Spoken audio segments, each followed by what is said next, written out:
ಎಲ್ಲ ವೀಕ್ಷಕರಿಗೆ ನಮಸ್ಕಾರ. ಪ್ರಜಾಪರ್ವ ಕನ್ನಡ ದಿನಪತ್ರಿಕೆ ದೀಪಾವಳಿ ವಿಶೇಷಾಂಕ 2024 ಕಥಾ ಸ್ಪರ್ಧೆಗೆ ಆಹ್ವಾನವನ್ನು ಅಥವಾ ಕಥೆಗಳನ್ನು ಕೇಳಿದ್ದಾರೆ.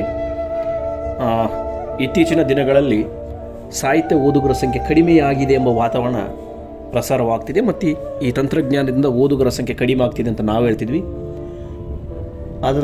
ಆದರೆ ಅದೊಂದು ಸುಳ್ಳು ಅಂತಲೇ ಹೇಳ್ಬೋದು. ಯಾಕಂತಂದರೆ ಏನೇ ತಂತ್ರಜ್ಞಾನ ಮುಂದುವರೆದರೂ, ತಂತ್ರಜ್ಞಾನದ ಅತಿಯಾದ ಬಳಕೆಯಾದರೂ ಕೂಡ ದಿನಕ್ಕೆ ಸಾಹಿತ್ಯ ಶ್ರೀಮಂತ ಆಗ್ತಾಯಿದೆ. ಓದುಗರ ಸಂಖ್ಯೆ ಕೂಡ ಕಡಿಮೆ ಆಗ್ತಿಲ್ಲ, ಬರೆಯುವರ ಸಂಖ್ಯೆ ಕೂಡ ಕಡಿಮೆ ಆಗ್ತಿಲ್ಲ ಅನ್ನೋಕ್ಕೆ ಒಂದು ಸಾಕ್ಷಿ ಅಂತಲೇ ಹೇಳ್ಬೋದು.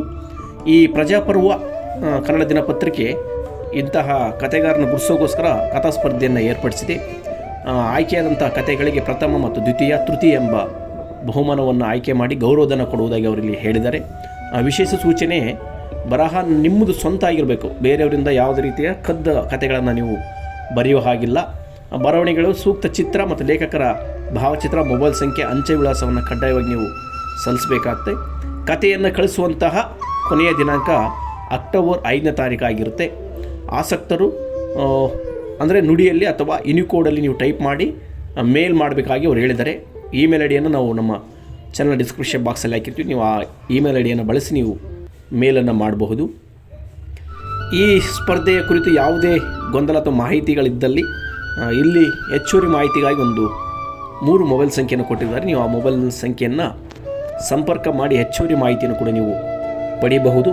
ಇದೊಂದು ಸಾಹಿತ್ಯ ಆಸಕ್ತರಿಗೆ ಸಂತೋಷದ ವಿಷಯ ಅಂತಲೇ ಹೇಳ್ಬೋದು. ಎಷ್ಟೋ ಜನ ಕಥೆಗಳನ್ನು ಬರಿತಿರ್ತಾರೆ, ಅವರನ್ನು ಗುರುಸುವಂತಹ ವೇದಿಕೆಗಳಿರುವುದಿಲ್ಲ. ಆದರೆ ಇದೊಂದು ಒಳ್ಳೆಯ ವೇದಿಕೆ ಅಂತಲೇ ಹೇಳ್ಬೋದು.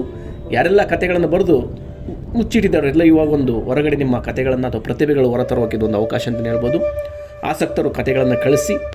ಈ ಮಾಹಿತಿಯನ್ನು ಹೆಚ್ಚು ಜನರಿಗೆ, ಸಾಹಿತ್ಯಾಸಕ್ತರಿಗೆ ಕಳಿಸಿ. ಮತ್ತೆ ಇಂಥ ಮಾಹಿತಿಯನ್ನು ವಿಷಯಗಳ ನಮಸ್ಕಾರ. ಸಬ್ಸ್ಕ್ರೈಬ್ ಮಾಡಿ, ಲೈಕ್ ಮಾಡಿ, ಶೇರ್ ಮಾಡಿ. ನಮಸ್ಕಾರ.